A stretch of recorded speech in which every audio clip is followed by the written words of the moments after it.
Okay, you know how most of this works anyway. There's just a couple of little changes. That's axe storage. That's the switch for the water tank. You turn it on and you can see what level it's at. 65% currently. Umbrella bits there behind that little bungee, so it just keeps it up and out of the way. And the axe obviously so it doesn't move. That's the big barbecue, and the folding table goes behind it. This white box fits comfortably here for like shoes and folding chairs and bits and pieces. And then the new Dometic 25 litre fridge goes there. The power supply is at the back of this unit and the controller's at the front, which is why I've got it this way around. Click that to wake it up and you can see it's on 3 degrees, and having it this way around means you've got a little bit of access to it.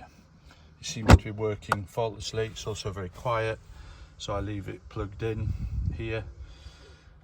Worth just keeping an eye on the overall battery, so if you've got an app you can measure the status of the battery and see how well the solar panel's working depending on the weather. The isolator switch there turns off all the power, and water pump there needs turning on for the taps.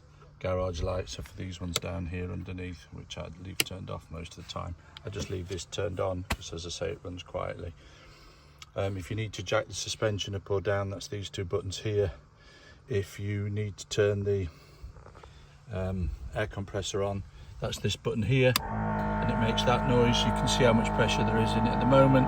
That's enough to raise and lower the air suspension. But if you are going to increase the pressure in the air compressor, then I suggest running the engines better. So leave that turned off. At the moment I've got it jacked up so it levels the back of the van. The two storage boxes at the back are you're familiar with. One's got the smaller barbecue in it as well. That's got charcoal in it. That's the inflatable canoe. Life jackets are in there. Paddles, canoe paddles are up on there. So that box fits well in there. This is removable. It's just to stop the bed sagging a little bit, and it pushes it up like by about a centimetre or so. So that's easy to remove. I know it doesn't look brilliant, but it does a job. Cool, that's pretty much the back of the van. There's the wall socket cable there for the cooler. It's stored in that pouch at the moment.